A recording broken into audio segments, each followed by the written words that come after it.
नमस्कार साथीहरु, स्वागत छ तपाईलाई यस युट्युब च्यानल लर्न विथ पिएनके मा। साथीहरु, अहिले हामी चाहिँ हेल्थ लोकसेवा तयारीमा छौं। साथीहरु, आज मात्रै बागमती प्रदेशले चाहिँ सीएमए तर्फको अर्थात चौथो तर्फको सीएमए अनमी तथा अन्य पदहरुको लागि विज्ञापन जारी गरेको छ, जसमा चाहिँ सीएमए तर्फ चाहिँ जम्मा 144 वटा सिट रहेको छ, सबै खुला समावेशी लिएर। त्यसैले कृपया तपाईहरु फर्म भर्नु होला र अब हामी चाहिँ झन मेहनतका साथ तयारी गर्छौं, किनभने अब हामीले यहाँ चाहिँ सीएमए दुवैको लागि प्रिपेयर गर्नुपर्छ। त्यसै सन्दर्भमा आज चाहिँ हामीले पोलियोमाइलाइटिसको बारेमा कुरा गर्छौं, जसलाई चाहिँ नेपालीमा पोलियो भनेर भनिन्छ। वास्तवमा यो के हो, कसरी सर्छ, यसको उपचार विधिहरु के कस्तो छ, त्यसको बारेमा आज हामी डिस्कस गर्छौं। साथीहरु, कृपया च्यानललाई सब्स्क्राइब गरेर साथ दिनु होला। अब चाहिँ हामी विषयवस्तुतर्फ लाग्छौं। पोलियोमाइलाइटिस यो भाइरल डिजीज हो साथीहरु। Poliomyelitis is a viral disease caused by polio virus र यसको कजेटिभ एजेन्टको रूपमा चाहिँ पोलियो भाइरस रहेको छ, जसको टाइप चाहिँ टाइप 1, टाइप 2 र टाइप 3 अर्थात यो तीनवटा चाहिँ सेरोटाइप रहेको छ। पोलियो भाइरसको तीनवटा सेरोटाइप टाइप 1, टाइप 2 र टाइप 3, जसले चाहिँ पोलियोमाइलाइटिस गराउँछ। साथीहरु, यो पोलियो चाहिँ भाइरल डिजीज हो। त्यस्तै polio is a RNA virus अर्थात पोलियो चाहिँ आरएनए ग्रुपको भाइरस हो। साथीहरु, हामीलाई थाहा छ कि भाइरसहरु आरएनए अथवा डीएनए हुन्छ भनेर, तर म्याक्सिमम चाहिँ आरएनए हुन्छ, तर यो पनि आरएनए नै रहेको छ पोलियो भाइरस भनेर। यो पनि इक्जाममा सोध्न सक्छ कि which type of virus is poliomyelitis अथवा पोलियो भाइरस। त्यस्तो अवस्थामा हामी आरएनए बुझ्नुपर्छ। त्यस्तै नेक्स्ट रहेको छ टाइप 1 अर्थात हामी जुन सेरोटाइपको कुरा गर्यौं माथि, त्यही टाइप 1 रहेको छ। टाइप 1 इज एपिडेमिक पोलियो अर्थात यो टाइप 1 ले चाहिँ एपिडेमिक गराउन सक्छ, अर्थात यो आउटब्रेक हुन सक्छ र यो रेयर पोलियो अथवा यो धेरै रेयर केमा पाइन्छ, एकदमै कम मात्रामा, तर यो भयो भने एकैचोटी एपिडेमिक गराउन सक्छ।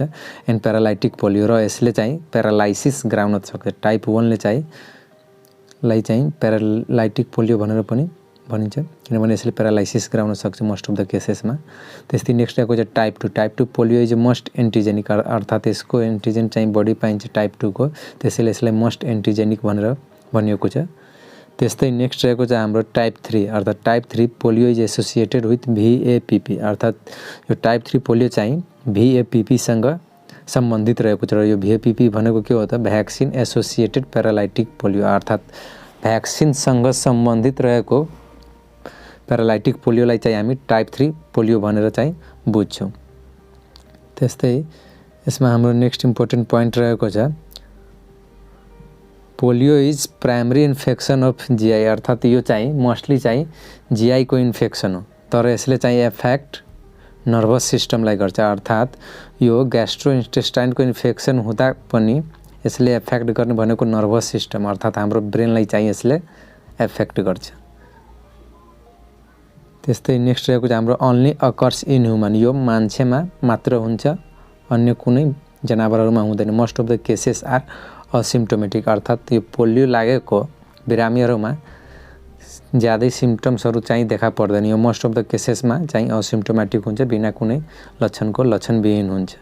त्यस्तै अर्को रहेको चाहिँ पोइन्ट हाम्रो usually occurs in 6 months to 3 years of children अर्थात यो सबैभन्दा बढी हुने भनेको 6 महिनादेखि 3 वर्षको एज ग्रुपमा बढी अर्थात कमनली रूपमा चाहिँ यो देखा पर्छ पोलियोमाइलाइटिस।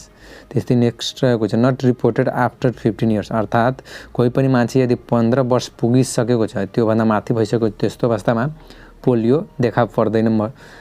हामी यो बुझ्न सक्छौं कि 15 वर्ष कटेपछि यो पोलियोमाइलाइटिस हुने चान्स लगभग 0 भएर जान्छ। त्यसैले यसको म्याक्सिमम एज चाहिँ 15 years रहेको छ। यो पनि एमसीक्यू मा सोध्न सकिन्छ कि कति वर्षसम्म पोलियोको जोखिम रहन्छ अथवा कुन वर्षको उमेरमा चाहिँ यो पोलियो हुने चान्स बढिरहेको हुन्छ, जस्तै कि 6 महिनादेखि 3 वर्षको कुरा गर्यौं हामीले। त्यस्तै नेक्स्ट रहेको चाहिँ यसमा case carrier and subclinical cases are seen अर्थात यो पोलियोमाइलाइटिसको केसमा चाहिँ केस देखिने हो र क्यारियर देखिने हो र सब क्लिनिकल केसेसहरु चाहिँ देखिन्छ। त्यस्तै नो क्रोनिक क्यारियर अर्थात यसमा क्रोनिक क्यारियर चाहिँ देखिदैन। क्यारियर त देखिन्छ तर क्रोनिक क्यारियर चाहिँ देखिदैन यसमा। And no animal source are seen अर्थात हामी अघि पनि कुरा गर्यौं कि यो मान्छेमा मात्र पाइन्छ, मान्छेमा मात्र हुने, अरु कुनै जनावरहरुमा चाहिँ यसको भाइरस पाइदैन। त्यस्तै नेक्स्ट रहेको छ polio is in the phase of eradication अर्थात् पोलियो चाहिँ अब उन्मूलन हुन लागेको छ अर्थात् in the phase of eradication रहेको छ पोलियो। साथीहरु एक्जाममा यदि एमसीक्यू सोधेको which of the following disease in the phase of eradication त्यस्तो अवस्थामा हामी पोलियो भनेर पनि बुझ्नुपर्छ। यो अर्को पनि हुन सक्छ तर पोलियो पनि इन द फेज अफ इराडिकेसनमा रहेको छ भनेर हामीले ध्यानमा राख्नुपर्छ। त्यस्तै नेक्स्ट रहेको छ यसमा फेटलिटी रेट भनेको फेटलिटी अर्थात् यसमा मृत्यु हुने सम्भावना कतिको हुन्छ अर्थात् पोलियोमाइलाइटिस रोग लाग्यो भने यस्तो अवस्थामा मृत्यु हुने चान्स कति हुन्छ त यस्तो अवस्थामा प्यारालाइटिक केसमा चाहिँ 2 देखि 10% सम्म चाहिँ मृत्यु हुने सम्भावना अर्थात् फेटलिटी रेट 2 to 10% रहेको छ। त्यस्तै नेक्स्ट यसमा रहेको चाहिँ इम्पोर्टेन्ट टाइप्स अर्थात् यसको के कस्तो टाइपहरू रहेको छ यसलाई हामी जम्मा 4वटा टाइप्समा डिभाइड गरेको छौँ। सबभन्दा सर्वप्रथम रहेको चाहिँ हाम्रो असिम्प्टोमेटिक भनेको चाहिँ लक्षणविहीन यो इनएपेरेन्ट केसेसहरू रहेको छ। यो इनएपेरेन्ट केस जसलाई हामी असिम्प्टोमेटिक भन्छौँ र यो जम्मा 95% रहेको छ अर्थात् 100%मा 95% केसहरू चाहिँ असिम्प्टोमेटिक हुन्छ लक्षणविहीन हुन्छ बिना कुनै लक्षणको नै हुन्छ यो पोलियोमाइलाइटिस। त्यस्तै नेक्स्ट रहेको छ अबोर्टिभ भनेको चाहिँ माइल्ड इलनेस भनेर बुझ्छौँ। माइल्ड इलनेस भन्नाले धेरै असर नगर्ने र यस्तो चाहिँ जम्मा 4% रहेको छ। त्यस्तै रहेको छ नन प्यारालाइटिक अर्थात् प्यारालाइसिस नगराउने चाहिँ जम्मा 1% अर्थात् 1% रहेको छ। त्यस्तै प्यारालाइटिक अर्थात् प्यारालाइसिस गराउने चाहिँ 1% भन्दा पनि कम रहेको छ। साथीहरु यसमा मोस्ट इम्पोर्टेन्ट टाइप भनेको चाहिँ असिम्प्टोमेटिक रहेको छ किनभने यसमा चाहिँ 95% केसेस चाहिँ असिम्प्टोमेटिक हुन्छ पोलियोमाइलाइटिसको केसमा। त्यस्तै नेक्स्ट हाम्रो रहेको छ यसमा इन्क्युबेसन पिरियड भनेर इन्क्युबेसन पिरियड यो पनि म्याक्सिमम सोध्ने चान्स हुन्छ 7 to 14 डेज अर्थात् 7 देखि 14 दिन चाहिँ इन्क्युबेसन पिरियड हुन्छ र यसै रेन्जमा भन्नुपर्दा हामीले 3 देखि 35 दिन पनि भन्छौँ यसको इन्क्युबेसन पिरियड भनेर। त्यस्तै नेक्स्ट रहेको चाहिँ हाम्रो मोड अफ ट्रान्समिसन अर्थात् यो सर्ने हो कसरी त यो चाहिँ फेको ओरल रुटबाट सर्ने अघि पनि हामी कुरा गर्यौं कि प्राइमेरीली यो जीआई सिस्टमको डिजिज हो त्यसैले यो फेको ओरल रुटबाट सर्ने हो र यसको मोस्ट कमन ट्रान्समिसन भनेको मोड अफ ट्रान्समिसन चाहिँ फेको ओरल नै रहेको छ र नेक्स्ट चाहिँ हामीले ड्रपलेट इन्फेक्सन भनेर बुझ्छौँ र मोस्ट कमन रूपमा आयो भने त्यस्तो अवस्थामा हामी फेको ओरल बुझ्छौँ र सेकेन्ड कमन चाहिँ ड्रपलेट इन्फेक्सन भनेर रहेको छ। त्यस्तै नेक्स्ट रहेको छ पिरियड अफ कम्युनिकेबिलिटी अर्थात् पिरियड अफ इन्फेक्टिभिटी अर्थात् कहिलेसम्म कुन समयमा चाहिँ यो बढी सर्ने सम्भावना हुन्छ त यसमा रहेको छ 7 to 10 डेज अर्थात् 7 देखि 10 दिनसम्म बिफोर एन्ड आफ्टर प्यारालाइसिस अर्थात् 7 देखि 10 दिन प्यारालाइसिस भएको अगाडि र प्यारालाइसिस भएको 7 देखि 10 दिन पछाडि अर्थात् अनसेट अफ सिम्पटम देखा परेको 7 देखि 10 दिन अगाडि र 7 देखि 10 दिन पछाडिसम्म यो पिरियड अफ कम्युनिकेबिलिटी यसको पोलियोमाइलाइटिसको केसमा हुन्छ।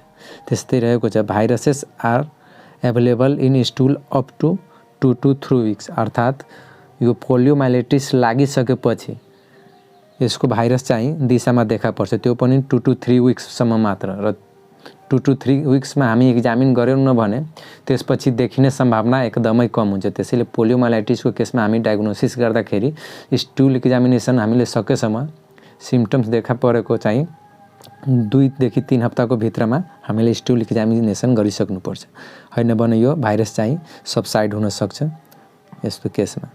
त्यस्तै नेक्स्ट रहेको चाहिँ हाम्रो क्लिनिकल फिचर अर्थात् पोलियोमाइलाइटिस लागेको केसमा चाहिँ के कस्तो सिम्पटमहरू देखा पर्छ। Most of the cases are asymptomatic साथीहरु हामी अघि पनि कुरा गर्यौं कि यसको मोस्ट अफ द केसेस लगभग 95% केसेस चाहिँ असिम्प्टोमेटिक हुन्छ। त्यसैले यसमा हामीले क्लिनिकल फिचरमा बुझ्नुपर्छ कि most of the cases are asymptomatic तर इन अबोर्टिभ पोलियो केसेस अर्थात् माइल्ड इलनेसको केसमा चाहिँ फिभर एन्ड मसल पेन अर्थात् ज्वरो र यो हामी मांसपेशीहरूको दुखाइ चाहिँ हामीले बुझ्न सक्छौं यो इन अबोर्टिभ पोलियोको केसमा। त्यस्तै नन प्यारालाइटिक पोलियोको केसमा चाहिँ मेनिन्जाइटिस लाइक सिम्पटम्स अर्थात् मेनिन्जाइटिसमा हुने सिम्पटमहरू चाहिँ देख्न सकिन्छ नन प्यारालाइटिकको केसमा। त्यस्तै नेक्स्ट रहेको चाहिँ प्यारालाइटिक पोलियो अर्थात् प्यारालाइटिक पोलियो छ भने त्यस्तो अवस्थामा के कस्तो सिम्पटमहरू देखा परिन्छ। यसमा रहेको छ एक्युट अनसेट अफ फ्ल्यासिड प्यारालाइसिस अर्थात् फ्ल्यासिड प्यारालाइसिस चाहिँ एकदम अचानक रूपमा चाहिँ देखा पर्छ यो प्यारालाइटिकको केसमा। फ्ल्यासिड प्यारालाइसिस यो पनि चाहिँ इम्पोर्टेन्ट रहेको छ MCQ को आधारले चाहिँ what kind of paralysis in seen in paralytic polio त्यस्तो अवस्थामा फ्ल्यासिड प्यारालाइसिस भनेर चाहिँ हामी बुझ्नुपर्छ। त्यस्तै नेक्स्ट रहेको छ mono organ paralysis. Mono organ भन्नाले कुनै पार्टिकुलर अर्गन कुनै एउटा अर्गन मात्र इन्भल्भ हुन्छ प्यारालाइसिसमा यो पोलियोमाइलाइटिसको। त्यस्तै नेक्स्ट रहेको छ fever at the time of paralysis र प्यारालाइसिस हुने समयमा चाहिँ फिभर चाहिँ देखा पर्छ। यो चाहिँ इम्पोर्टेन्ट रहेको छ क्लिनिकल फिचर यो पोलियोमाइलाइटिसको केसमा fever is seen in at the time of paralysis भनेर चाहिँ कुन चाहिँ केसमा चाहिँ यो फिभर देखिन्छ प्यारालाइसिसको कन्डिसनमा त्यस्तो अवस्थामा हामीले बुझ्नुपर्छ कि पोलियोमाइलाइटिसको केसमा चाहिँ प्यारालाइसिसको समयमा फिभर चाहिँ देखा पर्छ। त्यस्तै नेक्स्ट रहेको छ असिमेट्रिकल प्यारालाइसिस। असिमेट्रिकल प्यारालाइसिस भनेको कुनै एकातर्फको अर्गनमा चाहिँ बडी प्यारालाइसिस देखिन्छ भने अर्को तर्फमा चाहिँ देखिन पनि सक्छ अथवा एकदमै माइल्ड देखिन सक्छ। त्यसलाई हामी असिमेट्रिकल भन्छौँ। अर्थात् असिमेट्रिकल भन्नाले दुवैतिर बराबरी रूपमा प्यारालाइसिस नभएको। त्यस्तै नेक्स्ट रहेको छ डिसेन्डिङ प्यारालाइसिस। डिसेन्डिङ प्यारालाइसिस भनेको more prior to upper limb than lower limb भनेर भन्छौँ।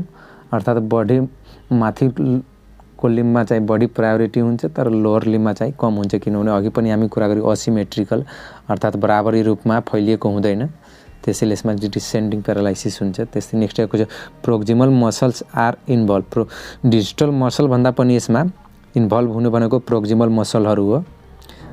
त्यस्तै नेक्स्ट रहेको छ डिप टेन्डन रिफ्लेक्स रिड्युस। अर्थात् हाम्रो मसलको स्ट्रेच रिफ्लेक्सहरू चाहिँ रिड्युस भएको हुन्छ यसमा।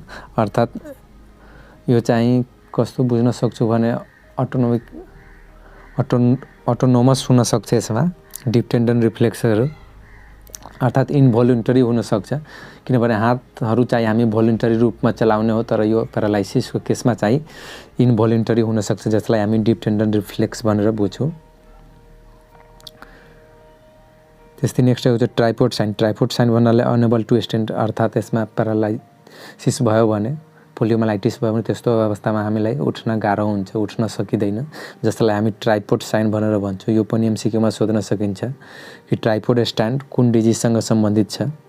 त्यस्तै नेक्स्ट रहेको चाहिँ हाम्रो motor loss and sensory loss अर्थात् हाम्रो बडी जुन बडी पार्ट्समा पोलियोमाइलाइटिस भएको थियो त्यहाँको मोटर रेस्पोन्सहरू सेन्सरी रेस्पोन्सहरू चाहिँ लस हुन्छ। त्यस्तै नेक्स्ट रहेको चाहिँ डिसेबिलिटी र यो motor loss sensory loss paralysis भएर चाहिँ डिसेबिलिटी हुनसक्छ र यसको केसमा पोलियोमाइलाइटिसको केसमा यदि डिसेबिलिटी भयो भने त्यो पर्मानेन्ट हुन्छ अर्थात् त्यसलाई हामी रिभर्स गर्न सक्दैनौँ त्यो चाहिँ इरिभर्सिबल हुन्छ। त्यसैले यो कुरा हामीले ध्यान राख्नुपर्छ कि पोलियोमाइलाइटिसको केसमा डिसेबिलिटी भयो भने त्यो चाहिँ इरिभर्सिबल हुन्छ त्यसलाई फेरि पनि निको पार्न सकिँदैन। त्यस्तै नेक्स्ट यसमा हाम्रो रहेको छ डायग्नोसिस भनेर अर्थात् यसमा हामी के कसरी डायग्नोसिस गर्न सक्छौँ के कसरी पत्ता लगाउन सक्छौँ। सबैभन्दा पहिलो रहेको चाहिँ हाम्रो स्टुल स्याम्पल एक्जामिनेसन। अघि पनि हामीले कुरा गऱ्यौँ कि 2 देखि 3 हप्तासम्म यसको भाइरस चाहिँ स्टुलमा देखिन्छ त्यसैले हामी स्टुल एक्जामिनेसन गर्ने हो र यो मोस्टली चाहिँ युज फर सर्भेलियन्स अर्थात् यो सर्भेलियन्सको रूपमा चाहिँ मोस्टली युज गरिन्छ स्टुल स्याम्पल एक्जामिनेसन। त्यस्तै नेक्स्ट रहेको चाहिँ CSF अर्थात् सेरेब्रो स्पाइनल फ्लुइड एक्जामिनेसन गर्ने हो किनभने अघि पनि हामीले कुरा गऱ्यौँ यो GI सिस्टमको डिजिज भए तापनि यसले बडी इफेक्ट चाहिँ नर्भस सिस्टमलाई गर्छ त्यसैले हामी CSF एनालाइसिस गर्छौँ। त्यस्तै नेक्स्ट रहेको छ ओरोफेरेन्जियल सेक्रेसन अर्थात् स्वाब एक्जामिनेसन। यो चाहिँ फेको ओरल रुटबाट सर्ने भएकोले गर्दा यसको भाइरसहरू चाहिँ हाम्रो घाँटीमा पनि देखा पर्न सक्छ ओरोफेरेन्जियल स्पेसमा त्यसैले हामी स्वाब एक्जामिनेसन गर्छौँ स्याम्पल लिएर। त्यसपछि यसमा हाम्रो रहेको चाहिँ इम्पोर्टेन्ट अर्को ट्रिटमेन्ट यसको नो स्पेसिफिक ट्रिटमेन्ट अर्थात् पोलियोमाइलाइटिसको कुनै चाहिँ स्पेसिफिक ट्रिटमेन्ट रहेको छैन किनभने यो भाइरल डिजिज हो। भाइरल डिजिजको स्पेसिफिक ट्रिटमेन्ट हुँदैन साथीहरू तर डेफिनेटिभ म्यानेजमेन्टहरू चाहिँ हामी गर्छौँ सिम्प्टोमेटिक ट्रिटमेन्टहरू। त्यस्तै नेक्स्ट रहेको चाहिँ रिहेबिलिटेसन इज इम्पोर्टेन्ट। रिहेबिलिटेसन यसमा इम्पोर्टेन्ट हुन्छ किनभने हामी अघि पनि कुरा गऱ्यौँ कि यसमा प्यारालाइसिस हुनसक्छ र प्यारालाइसिसको कारणले गर्दा मोटर रेस्पोन्स लस हुन्छ सेन्सरी रेस्पोन्सहरू लस हुन्छ जसले गर्दा डिसेबिलिटी हुनसक्छ त्यसैले यसमा रिहेबिलिटेसन चाहिँ मेन रहेको छ सबैभन्दा मुख्य रहेको छ ट्रिटमेन्टको केसमा। त्यस्तै नेक्स्ट यसमा रहेको छ प्रिभेन्सन अर्थात् यो पोलियोमाइलाइटिसबाट कसरी बच्न सकिन्छ त यो बच्नको लागि हामीले भ्याक्सिनेसन गर्छौँ ओपिभी अर्थात् ओरल पोलियो भ्याक्सिन भनेर हामी भ्याक्सिनेसन लाउँछौँ जसले चाहिँ यो पोलियोमाइलाइटिस हुनबाट जोगाउँदछ। त्यस्तै नेक्स्ट रहेको छ वास प्रमोसन। वास भन्नाले वाटर सेनिटेसन र हाइजिनमा हामी मेन्टेन गर्छौँ किनभने यो फेको ओरल रुटबाट सर्ने हो र ड्रपलेट इन्फेक्सनबाट सर्ने हो। त्यसैले हामी वाटर बिहेभियरलाई सुधार्छौँ, सेनिटेसन सरसफाइमा ध्यान दिन्छौँ र पर्सनल हाइजिन अर्थात् आफ्नो पर्सनल हाइजिनमा हामी बडी केयर गर्छौँ यो नहुन दिनको लागि। साथीहरू यो रहेको थियो हाम्रो पोलियोमाइलाइटिस अन्तर्गत इम्पोर्टेन्ट पोइन्ट्सहरू जुन चाहिँ एमसिक्यूमा सोध्न सक्छ र सोधेका छन् भने पनि त्यो हामीले डिस्कस गर्यौँ। साथीहरू यो भिडियो मन परेमा कृपया लाइक गर्नुहोला र साथीहरूसँग सेयर गर्नुहोला। त्यस्तै च्यानललाई सब्सक्राइब गरी चाहिँ बेल आइकन थिची नोटिफिकेसन प्रेस गर्न नबिर्सनुहोला र कृपया यो भिडियोबारे फिडब्याक दिनुहोला, कमेन्ट गर्नुहोला कि कस्तो लाग्यो भिडियो भनेर। एन्ड लास्टमा चाहिँ थ्याङ्क्स फर वाचिङ।